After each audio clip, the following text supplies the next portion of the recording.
मगर आप इसको डाइजेस्ट नहीं कर पाओगे, हजम नहीं कर पाओगे। जब आप हजम नहीं करोगे तो प्रॉब्लम क्या होगी? प्रॉब्लम ये होगी कि बंदे को पेट में गर्मी होगी, पेट में एसिडिटी होगी। अगर उसको खुदा ना खास्ता पहले से ही गैस है, गैस का मरीज है, आपने उसको दे दिया नोनी, जिंदगी भर गाली देगा।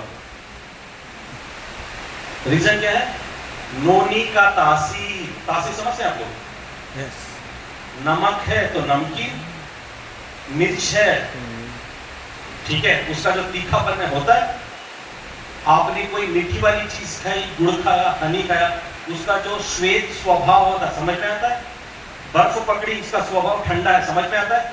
इसी तरह सप्लीमेंट्स का भी एक स्वभाव होता है, तासीर होती है।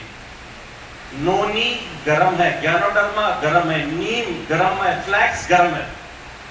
ये चारों प्रोडक्ट्स जब आप किसी को देते हो, अगर वो एसिडिटी का बीमार है, एसिडिटी का पेशेंट है, तो उसको भी गर्मी लगेगी, गैस और बढ़ जाएगी और अपनी गैस पास करना स्टार्ट करेगा। ठीक है, रिजल्ट तो छोड़ो, वो जो उसकी तकलीफ है ना, वो तकलीफ को लेके आपको तंग करेगा। तो इसका मतलब क्या है कि गैस वाले पेशेंट्स को हम लोग सप्लीमेंट ना दें? बात ये नहीं है। डेफिनेटली आप इन सारे लोगों को सप्लीमेंट्स दे सकते हो। कैसे? जहां पे हमारे पास गर्म तासीर वाले प्रोडक्ट्स हैं, हमारे पास उसी तरह से ठंडी तासीर वाले प्रोडक्ट्स भी मौजूद है। समझ गए? ठंडी तासीर वाले प्रोडक्ट्स कौन से हैं? एलोवेरा ले लिया, सुबह में खाली पेट में 2 कैप्सूल दे दिए, एसिडिटी धम से खत्म। अगर आपने एसिडिटी कम करी, बाद में सप्लीमेंट लिया, क्या हुआ? उसको सीने में जलन, गैस, बर्पिंग, ये वाली प्रॉब्लम नहीं होगी। ये एकदम सारे नहीं निकल लेना है। एलोवेरा, आंवला, ये वाली प्रोडक्ट्स लेना है। Are you with me? Yes. समझ में आया? सिंपल। ये वाली गलतियां, फॉर एग्जांपल कोई नया बंदा आया, उसको पता नहीं, उसने ये वाला ले लिया और जैसे ही उसने सप्लीमेंट लिया, अगर उसको गैस हो गई, उसको जलन हो गई, तो क्या होता है? नेगेटिविटी आती है। दूसरी बात समझे आप, इन प्रोडक्ट्स में एक खूबी है, वो खूबी ये है कि ये प्रोडक्ट्स ऑटोमेटिकली डिटॉक्सिफाई करते हैं आपको। क्या करते हैं? डिटॉक्सिफाई। डिटॉक्सिफिकेशन का मतलब क्या है कि आपकी बॉडी में जो गंद पड़ा हुआ है, उस गंद को ये प्रोडक्ट्स निकालते हैं। आपने स्पिरुलिना, कितने लोग हैं जिन्होंने स्पिरुलिना खाया है? सचमुच सब लोग यूज कर रहे हैं? अगर मैं स्पिरुलिना के बारे में सवाल करूं तो जवाब देंगे? श्योर? बताओ, स्पिरुलिना के कैप्सूल का कलर लाल कलर है, सही है? गलत? ग्रीन। लाल ही तो है। ग्रीन। जो कोई नीला बता रहे हैं। ग्रीन। ग्रीन? ग्रीन। श्योर? ठीक है। जो बंदा जिसने खाया हुआ है वही बोल सकता है कि ग्रीन है क्या रेड है। जिसने जिंदगी में उसकी शक्ल भी नहीं देखी, वो तो कुछ भी बोल ले। हाँ जी। तो सप्लीमेंट जब आप लेते हो, स्पेशली स्पिरुलिना, आप देखो कि बंदे को पहले दिन नॉर्मली लूज मोशंस हो सकते हैं। प्रॉब्लम क्या है? ये प्रोडक्ट्स जब आप लोगे तो आपकी जो लार्ज इंटेस्टाइन है, जहां से गंदगी निकलती है, अब आप लोग सोच लो कि चरंडी वाले पाइप में कितना गंदा निकलता है, बराबर? आपका लार्ज इंटेस्टाइन जो है वो भी उसी तरह से ही होता है, पाक साफ जल की तरह शुद्ध। हाँ जी, सही है? वो जो गंदगी होती है, जब आप स्पिरुलिना के साथ पानी लोगे तो स्पिरुलिना करता क्या है? उसकी दीवारों से गंदगी को कुरेद कर करके वो गंदगी निकालता है। जब वो गंदगी बाहर आती है तो आप शॉक हो जाते हो। पहले तो ये डिजाइन का नहीं होता था, आजकल ये क्या डिजाइन का हो गया। मैंने एक बंदे को दे दिया, खाने के बाद दूसरी दिन फोन करके ना मेरे को कहने लगा, सैयद सर आपने क्या दे दिया सर, बड़ी प्रॉब्लम हो गई। मैंने बोला अभी क्या प्रॉब्लम होगी? कहने लगा सर स्पिरुलिना जो खाया हूँ, जो जाके बाथरूम में बैठा हूँ, ग्रीन ग्रीन है सर, ब्लैक कलर का, ग्रीन कलर का, ऐसा गंदा वाला मोशन हुआ है सर, कलर तो छोड़ो सर, जब इसकी जो बदबू आ रही ना, मेरे से खुद से बर्दाश्त नहीं हो रही। मैं बोला भाई अकाउंट सारा आपका है, जो भी माल पड़ा हुआ है आपका है, वही निकला बाहर। विड्रॉ करने में आपकी मदद करिए।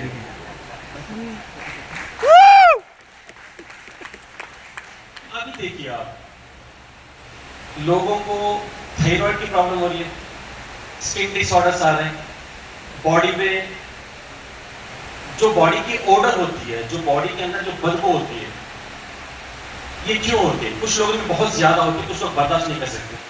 What is the reason for that? कि आपकी बॉडी में ऑलरेडी पड़ा हुआ जो गंद है वो ये सारा फैलाता है, एंड आने वाले दिनों में जब ये ऑक्सीडाइज होता है तो ये आगे चल के आपको बीमार करता है। इसी चक्कर में आप देखो कि किडनी का काम बढ़ गया, हर चीज में मिलावट, हर चीज बंद डिब्बे में, हर चीज इंसानों को आसानी से चाहिए। अभी क्या जमाना है, स्विगी का जमाना, घर बैठो जी मंगवा लो। लोग खाना मंगवाते थे, ठीक है, आजकल तो लोग बाथरूम में बैठ के पानी हो गया तो उसे भी स्विगी में कर रहे हैं, जल्दी लिखो आप, बैठ के बहुत टाइम हो गया बोलते। ये जमाना आ गया आपसे, और लोगों को आसानी मतलब फैन है, आजकल रिमोट आ गया, लोगों को उठना बैठना मुश्किल हो गया, और मोबाइल के लिए इतनी आदत है ना, ना बीवी के लिए हस्बैंड के पास टाइम है, ना हस्बैंड के पास बीवी का टाइम है, दोनों बिजी, एक ही बिस्तर पे लेटे हुए, इधर मैडम है इधर सर है, ये दूसरे के पास टाइम नहीं है, अपने लिए लगे हुए, वो रील वो देख रहे, यहाँ पे ये रील देख रहे हैं। गवर्नमेंट का नारा था ना, हम दो हमारे दो, यहाँ पे बिस्तर में हम दो हमारे दो, बिस्तर पे दो ही पड़े हुए, इन दोनों के साथ दोनों के चार्जर लगे हुए, बैटरी खत्म ना हो जाए। ये वाली लाइन में चल रहे हैं हम लोग। तो मैं बताना ये चाह रहा कि हमारी मसरूफियत के साथ जो जंक हम लोग खा रहे हैं उससे नुकसान ज्यादा हमारा हो रहा है। ओबीज हम लोग बन रहे हैं, बीमारियां हमें आ रही, हार्ट अटैक्स हमें आ रहे, कैंसर हमें आ रही, किडनी वाली प्रॉब्लम हमें आ रही है, क्योंकि हमने सही मायनों में जीना छोड़ दिया, जीने का तरीका हमारा बदल गया। आसान के चक्कर में, है ना, जल्दी के चक्कर में अगर जीने में कुछ बदलाव आ गया तो ठीक है, मगर लोग जल्दी जागे रहे, विषय जल्दी लग रहे, ठीक है। So this is what now मैं ये पॉइंट बताना चाह रहा था कि डिटॉक्सिफिकेशन बहुत जरूरी होता है आपकी बॉडी के लिए। जब आप डिटॉक्सिफाई करना चाहते हो, ये चीजें ऑटोमेटिकली आपकी बॉडी डिटॉक्सिफाई करती है, आपका जो जिस्म है ना आपको थैंक यू बोलेगा, आप लाइट फील करोगे, आप हेल्थी फील करोगे, आप एनर्जी फील करोगे जब आपने सप्लीमेंट खाने शुरू कर दिए। समझ जाएंगे बात? ये बेनिफिट है इस प्रोडक्ट से, ये कोई आपको बताएगा नहीं, मगर जब आप देखोगे ना तो ये चीजें आपको समझ में आना स्टार्ट हो जाएंगी। आगे बढ़ते हैं। अगर मैं आगे बढ़ूं तो नॉर्मली जो मैं देखता हूं कि किडनी पेशेंट्स, वेस्टीज का एक रूल है, आप अच्छी तरह से समझें। वेस्टीज का रूल ये है कि किडनी के पेशेंट्स को हम लोग सिर्फ फुट पैचेस, सिर्फ और सिर्फ फुट पैचेस, नथिंग एल्स, इसके अलावा और कोई प्रोडक्ट आप रेकमेंड ना करें। आप सिर्फ फुट पैचेस लगाएं, जिस दिन डायलिसिस हो उस दिन ना लगाएं, अगले दिन आप लगाएं। आप देखें कि आपका जो क्रिएटिनिन लेवल्स है, आपका जो यूरिया एक्यूमुलेशन है, ये कम होना स्टार्ट हो जाएगा, ठीक है। आप इसको ये मत देखिए, इसमें बहुत सारे सवाल भी उठ जाते हैं कि सर अगर इसको मैं हवा में भी रखूं या दीवार पे भी लगा दूं तो फुट पैच जो है वो काला पड़ जाता है।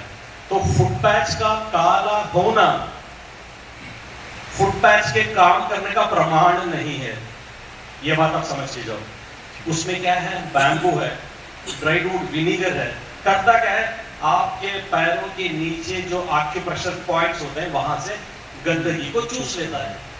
जब गंदगी आपके बॉडी से निकलती है तो कहां से पता चलता है, जब आप अपना ब्लड टेस्ट करवाओगे तो उसमें जो भी क्रिएटिनिन लेवल से जो भी यूरिया होता है वो आपको बताता है कि यूरिया घट रहा है। ये पिछले 17 सालों से हम लोग प्रमोट कर रहे हैं, तो आप कॉन्फिडेंटली किडनी पेशेंट्स को ये वाला दें। इसके अलावा जो भी अंदर लेने वाली चीजें कुछ भी नहीं देना है, ठीक है, क्लियर? यस। आखिरी बात, जब भी आप सप्लीमेंट्स लेना स्टार्ट करो दोस्तों, पानी भरपूर पीना है। हमारे पास हर किसी चीज के लिए टाइम होता है मगर पानी पीने के लिए टाइम नहीं होता। पानी भरपूर पीना है। जब आप पानी भरपूर पियोगे तब ही कहीं जाके ये आपकी डिटॉक्सिफिकेशन जो क्रिया है वो करेक्ट से होगी, अदरवाइज आपको थोड़ी एसिडिटी महसूस होगी। क्यों? अंदर काम चल रहा है, आपका सप्लीमेंट काम कर रहा है मगर आप उसको सपोर्ट नहीं कर रहे हो। You have to put some water. आपको पानी पीना है, सप्लीमेंट के साथ पानी पी के देखो, उसके काम करने का जो ये है आपको बहुत अच्छा बेनिफिट मिलेगा। आगे चलते हुए जो सबसे बड़ा सवाल आता है, खाने से पहले या खाने के बाद। इंडिया में सबसे बड़ा खतरनाक सवाल, यहां पे आके बहुत सारे लोग रुक जाते हैं। देखो साइंटिफिकली अगर मैं बात करूं, पहले जो चीजें हम रेकमेंड करते हैं उसका मतलब ये होता है कि वो उसकी एब्जॉर्प्शन ना बहुत जल्दी हो। अगर कुछ एंजाइम टाइप का कुछ चीज है, वो वाली चीजें हम लोग खाली पेट में देते हैं। उसका रीजन ये है कि वो किसी और खाने के साथ ना मिल जाए। मैं मिसाल देता हूं नोनी की। नोनी हमेशा खाली पेट में देते हैं, क्यों? क्योंकि नोनी एक एंजाइम है और एंजाइम हमेशा खाली पेट में ही लेना है। अगर आपने खाने के बाद इस्तेमाल करी तो होगा क्या, खाने के साथ मिल के उसका जो काम करने का तरीका होता है वो स्लो पड़ जाता है। ठीक है, और कुछ होगा नहीं। आप पहले लो या बाद लो, कोई बड़ा डिफरेंस नहीं है, आप आराम से खा सकते हैं। ग्लूको हेल्थ है, जो डायबिटीज के पेशेंट है, वो डेफिनेटली क्या करते हैं कि खाली पेट में ही देते हैं। अगर खाने के बीच में भी खा सकना, आप अगर आप खाना चाहते हैं तो आप ले सकते हो। तो दोस्तों ये कुछ बेसिक्स रहे सप्लीमेंट्स के, और मुझे लगता है कि अभी आपको ये चीजें समझ में आएगी। Are you with me? Yes समझ में आया? यस ये बेसिक चीजें हैं जो सप्लीमेंट्स के बारे में हमें समझना है। आगे बढ़ते हैं तो सप्लीमेंट्स के बारे में समझते हैं।